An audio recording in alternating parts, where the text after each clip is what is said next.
nabyaye mbazwe nuko nabibabwiye njya mu bitaro kurwaza umwana adahumeka yenda gupfa ajya kuri oxygene amaraho amezi arenze 3 aba tuba mu bitaro abyaye umwana wa mbere aba yumva ko agiye kwenjoyinga abimva ko agiye kwenjoyinga umwana agiye kwishima hanyuma twebwe rero nabyaye mbazwe nuko nabibabwiye njya mu bitaro babanza kubura indwara babanza kubana umusonga bamutera antibiotiques zigeraho zirarangira babona ntago ikibazo gikemutse ntago yavuga kuri oxygene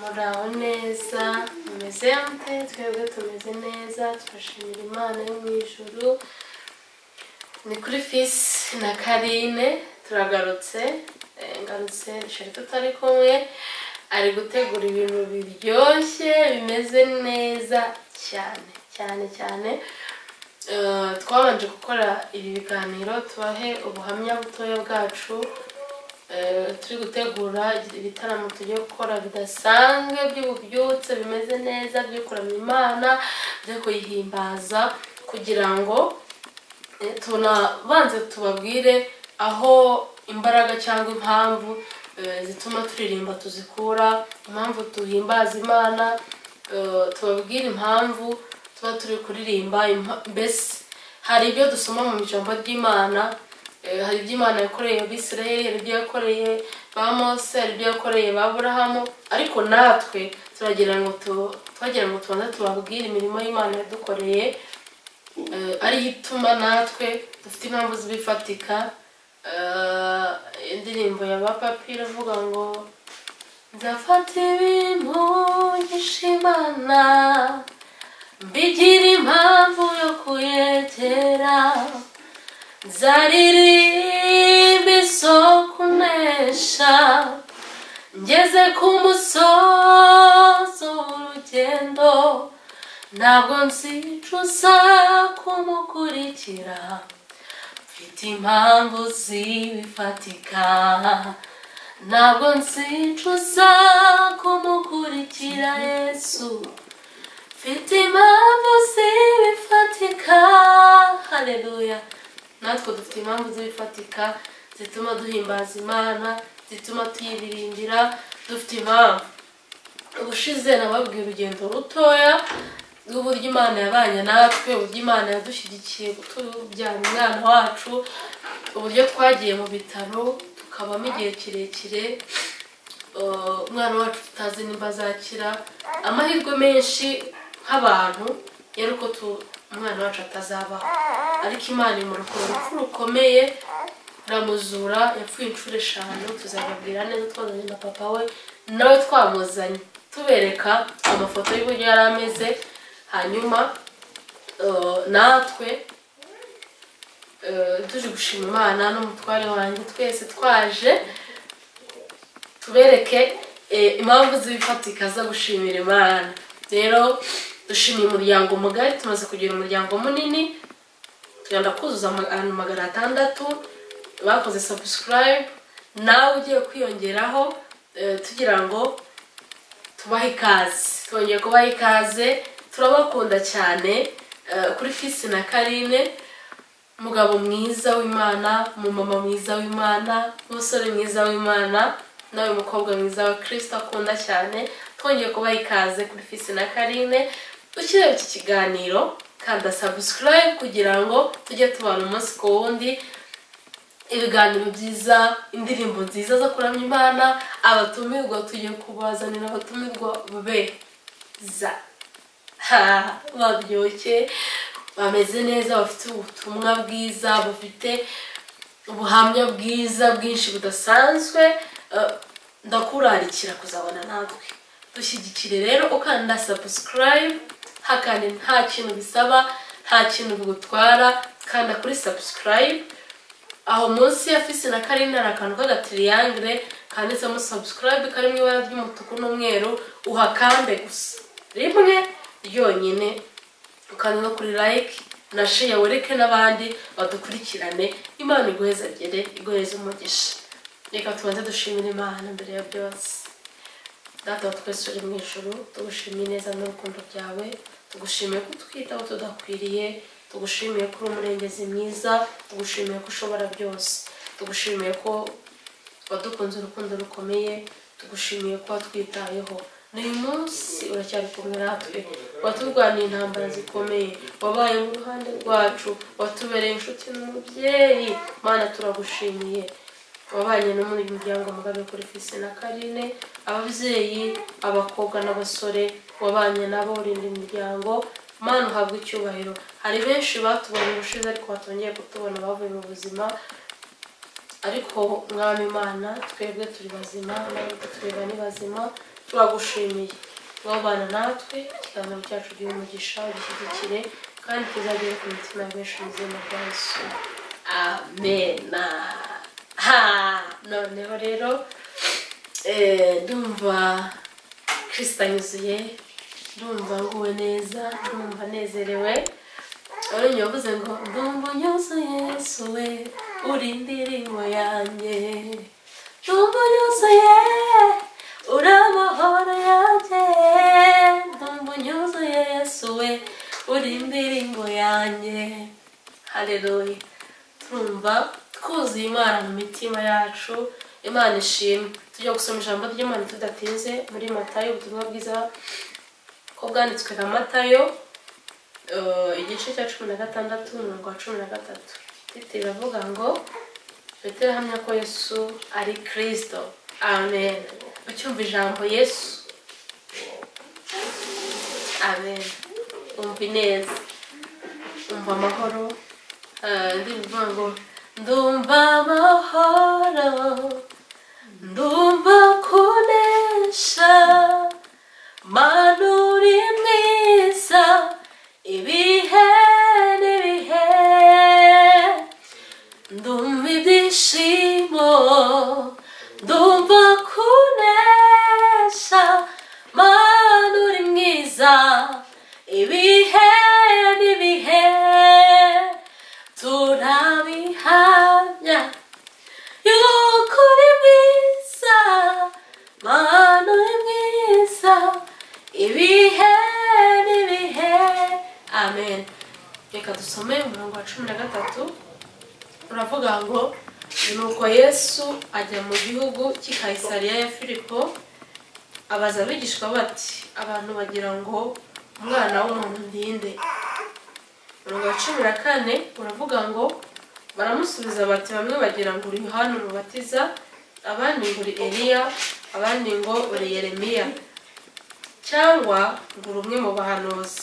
15 arababaza ati ariko mwebwe ubwanyu mugira ngo ndinde. Umurongo wa 16 Simoni Petero aramusubiza ati uri Kristo umwana w'Imana ihoraho, amen. Ngo 17 Soringo ya gripe uravuga ngo Yesu aramusubiza ati urahirwa Simoni wa Yona, kuko umubiri n'amaraso atari byo byaguhishuriye, ahubwo ni Data wo mu ijuru. Nanjye ndakubwira nti uri Petero, kandi nzubaka itorero ryanjye kuri urwo rutare, kandi amarembo y'ikuzimu ntazarishobora. Imana ishimwe ko amarembo y'ikuzimu atazashobora itorero rya Kristo. Nzaguha imfunguzo z'ubwami bwo mu ijuru. Haleluya. Imana izaduha imfunguzo z'ubwami bwo mu ijuru. Murumva agaciro abana b'Imana dufite. Nawe utaraba umwana w'Imana, karibu. Yesu araguhamagara ngo nawe uze mu bana b'Imana, nawe uze wakira urufunguzo rw'ijuru. Imana ishimwe.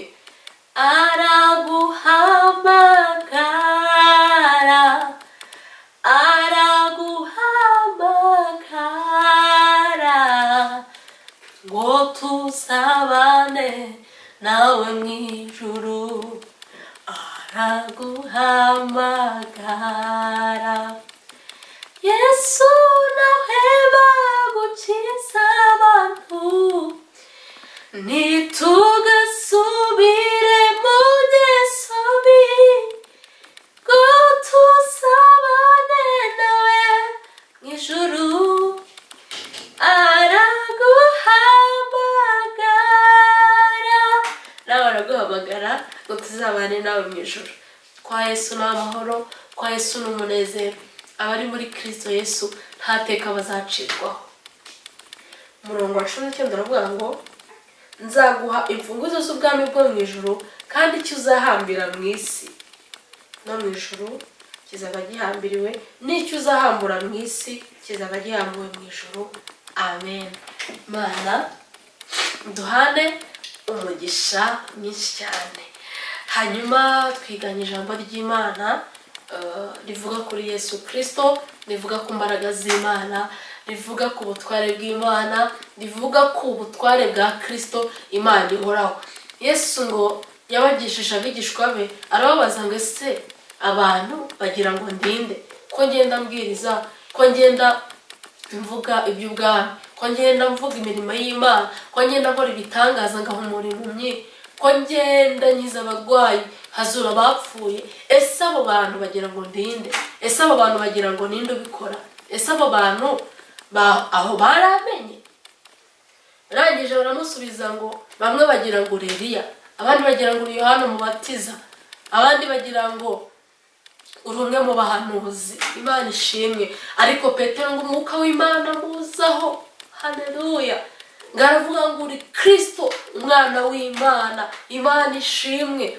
Yesu aramubwira ngo ntabwo ari inyama n'amaraso bibiguhishuriye. Bivuze ngo kugira ngo umenye ko Yesu Kristo ariho, kugira ngo wizere imbaraga ze, kugira ngo wizere ubutware bwe, ntabwo wabyizera mu nyama n'amaraso. Kubera ko turi mu isi dufashe igihe mu ntambara. Turwana n'ibintu bitatu. Icya mbere turwana n'isi, cya kabiri turwana na Satani, cya gatatu turwana n'uyu mubiri twambaye. Ni ibintu bikomeye cyane kurwana n'ikintu wicayemo, n'iki kintu cy'inyuma kigihaye uzinga twambaye ukarwana nacyo. Iyi si niyo tugendaho, niyo duhingaho, niyo dukuraho itunga umubiri, niyo dutungaho ibintu byo mu isi tubona. Icyo nacyo tukarwana nacyo. Icyo nacyo ni ikibazo. Icya gatatu tukarwana na Satani. Satani wahangaye umwana w'Imana, nawe afite imbaraga zikomeye. Bivuze ngo turwana n'ibintu bikomeye. Muri ngeravuze ngo turabasirikare be twogejwe mu maraso, iyo twizeye amagambo ye nk'uko yayatubwiye. Cyo dukomeze tujye mbere, dutsinde ibigeragezo, turware intambara twizeye, twihanganire byose. Turi abasirikare ba Kristo. Turarwana n'uwa mubiri, tukarwana na Satani, tukarwana n'iyi si twicayemo. Ijambo ry'Imana riri muri ndimi ngo turi abasirikare ba Kristo, twogejwe mu maraso ye. Iyo twizeye gusa amagambo ya Yesu, iri jambo ry'Imana turi kumva, iyo tubyizereyemo yuko Yesu ari Kristo kuko yabitubwiye, amen, tubasha gutsinda, tubasha guhagarara tudatsinzwe n'uburiganya bwa Satani. Imana ishimwe. Turacyari kuri rya jambo ry'Imana. Intego iravuga ngo ese wowe Kristo ninde mu buzima bwawe? Ibaze, ese Kristo ninde? Ntabwo amagambo ari yabihamya, ibikorwa nibyo bibihamya. Ese ugeze mu ntambara, Yesu aba ari Kristo muri wowe? Ese ugeze mu makuba, aba ari Yesu? Ese iyo umugabo yagutaye uhamya ko ari Yesu? Ese iyo waburaye aba ari Yesu? Ese iyo uri mu byishimo ntabwo wibagirwa ko ari Yesu wabiguhaye, ubona ari Yesu? Ibaze, ese Yesu ninde mu buzima bwawe? Ese Yesu ni inshuti? Yesu ni umuvandimwe? Yesu ni umugiraneza? Yesu ni byose ku muntu umufite ntacyo wabasha gukena. Ese nawe koko uramufite? Byibaze, nanjye mbyibaze, nanjye ijambo ry'Imana rirandeba. Ariko ndagukumbuza kwakira Yesu mu buzima bwawe. Ahantu hose akaba ari Yesu. Bwira ibibazo ko ufite Yesu. Wibwira Yesu ko ufite ibibazo, ahubwo bwira Yesu, bwira ibibazo ko ufite Yesu. Kuko Yesu nimba ari Kristo mu buzima bwawe, nta kibazo uzagira, nta bwoba uzagira. ijambo ry'Imana rivuga ngo ibyago by'umukiranutsi ni byinshi ariko Uwiteka amukiza muri byose. Bivuze ngo ibyo byose ugeramo, ibyo byose ucamo, Kristo azagukiza muri byose numugira uwa mbere mu buzima bwawe, numugira byose mu buzima bwawe. Ese mukobwa utinze gushaka, Yesu aracyari Kristo mu buzima bwawe. Ibyo rero kugira ngo bihamye nuko uzaca muri bya byago n'amakuba ukagumana na Yesu, nuko uzaca mu ntambara Yesu akaguma ari Kristo, akaguma akomeye, ugakomeza ugahagarara nk'umukristo. Imana yo mu bihe byiza ni nayo mu bihe bibi. Ubushize rero ndi kubabwira ubuhamya, twabanje kubabwira ubuhamya bwacu gatoya bwacu kugira ngo ibi bihe byo guhimbaza Imana turi kwinjiramo uzabane natwe, fatanye natwe kwizera Imana no guhamya Kristo. Twaciye mu bihe bigoye byo kubwaza umwana w'uruhinja n'umwana w'imfura. Akenshi iyo umuntu abyara umwana wa mbere aba yumva ko agiye kwenjoyinga, abumva ko agiye kwenjoyinga umwana, agiye kwishima. Hanyuma twebwe rero nabyaye mbazwe nuko nabibabwiye, njya mu bitaro kurwaza umwana adahumeka yenda gupfa, ajya kuri oxygene amaraho amezi arenze 3. Aho tuba mu bitaro nataha ntarakira igisebe cy'aho bambaze, umugongo iyo bakubaze uba ufite banteye ikinyincuro ibinyanka bitatu ahari bateramo umugongo wari umeze nabi. Njya kurwaza umwana mu bitaro, mpora nicaye, karara nicaye, nta wundi muntu waza ngo amundebere kubera ko yari uwanjye kandi ngomba kumureberera, ngomba kwikama buri masaha 3 muha mililitiro 100 muri sonde. Yari afite na sonde mu zuru bashyiramo ijyana ibintu mu nda. Abandi babyeyi barabyara bakonsa, kajya nifuza konsa konsa umwana wanjye kandi mfite amashereka ntabyemerewe kubera uburwayi. Byari bigoye cyane, urumva kuba mu bitaro babanza kubura indwara, babanza kubana umusonga, bamutera antibiotique zigeraho zirarangira, babona ntago ikibazo gikemutse, ntabwo yavuga kuri oxygene n'amasegonda 3, yahitaga bicyatsi akabura umwuka akenda gupfa. Aba kuri icyo gihe kuri oxygene ntazi guheka icyo ari cyo kandi mbyifuza, nkumva nanjye nakamuhetse ariko ntibikunde.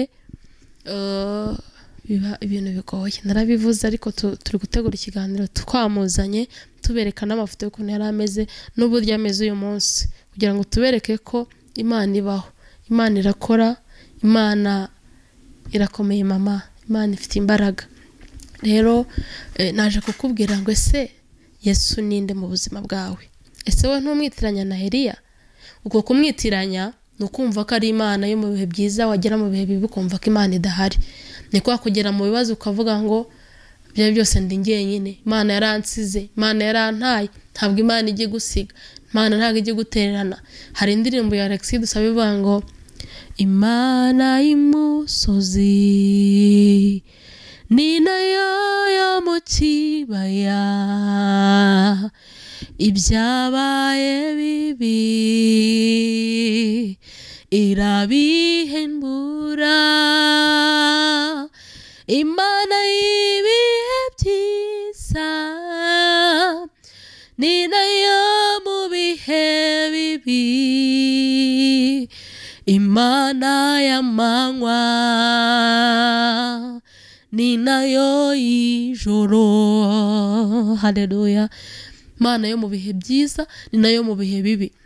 Wikumva ko rero Imana yagusize, wikumva ko noneho mu gihe wabuze umugabo Imana idahari ujya kwicira inzira. Oya, wikumva ko mu gihe umugabo yagutaye Imana idahari ngo wicire inzira. Hoya, Yesu ni Kristo, Yesu ni byose ku muntu umufite ntacyo yabasha gukena. Yesu ni byose umufite ntacyo wabasha gukena. Yesu ni byose umufite ntacyo wabasha gukena. Yesu ni byose ku muntu umwiringiye ntacyo wabasha gukena. Haleluya. haleluya. Yesu ni byose. Wikumva ko ibihurimo bitazarangira, bifite iherezo. Humura. Twumvaga natwe umwana wacu atazakira, twumvaga nta byiringiro byo kongera kumubona, numvaga ntazaheka ngo bikunde. Nabonaga abandi bahetse, nkabona abana bangana ni bakuru, we nta n'igarama na rimwe yiyongeragaho. Yavukanye ibiro 2,500, yarinze agira amezi 3 ari byo agifite. Muri kumva ibyo bintu byari ibintu bigoye, ariko Imana ibana natwe, Imana iradushyigikira, Imana iraturengera, Imana imusubiza ubuzima. Arapfa inshuro 5 arazuka, tuzabibabwira. Twamuzanye ejo bundi na papa we tubabwire uko byagenze, ariko Imana yarahabaye. Nagira ngo nawe nkubwire ngo uhumure, wumve ko Yesu ari byose ku muntu wese umufite, kandi umugire byose mu buzima bwawe. Ubwire ibibazo ko ufite Yesu, ukomere, uhumure. Nawe utaramumenya, uyu munsi umwakira, araguhamagara,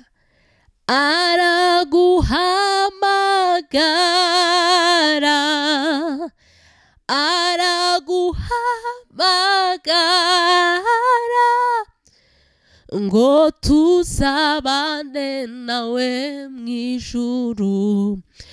Araguhamagara. Yesu araguhamagara ngo tuzabane nawe mu ijuru, kugira ngo nawe uhindukire umwakire, nawe umufite umukomereho. Ibyo wacamo byose, ibyo wanyuramo byose, wumve ko Yesu muri kumwe, wumve ko Yesu ahari, kandi ngo yaduhaye imfunguzo zo mu ijuru no mu isi. Izo mfunguzo ziha abamwizeye, izo mfunguzo ziha abahindutse, izo mfunguzo ziha abatagambana. Ubushize twasomye ijambo ry'Imana zitubwira imirimo ya kamere. Ntugasambane, ntukice, ntukibe, ntukaroge, ntukifurize mugenzi wawe kibi. Ugwe neza, ugira ibyishimo, amahoro, ugwe neza ahantu hose, ukora ibyiza, Imana izabana nawe. Tuzagaruka tubabwira neza ubuhamya ukuntu bumeze. Turi kumwe ni kuri Fils na Carine. Ukore subscribe. Turagukunda, n'Imana iragukunda. Ciao ciao, bye. Mana turagushimiye ko wabanye natwe, komeze kudushyigikira, ubu butumwa buzagere kure. Reka buri wese yongere kugira icyizere, yumve ko agufite muri byose. Tugushimiye ko byumvise kandi ko bikoze. Komeze kuturindana n'umuryango wose kuri Fils na Carine mu izina rya Yesu, amen. Bye.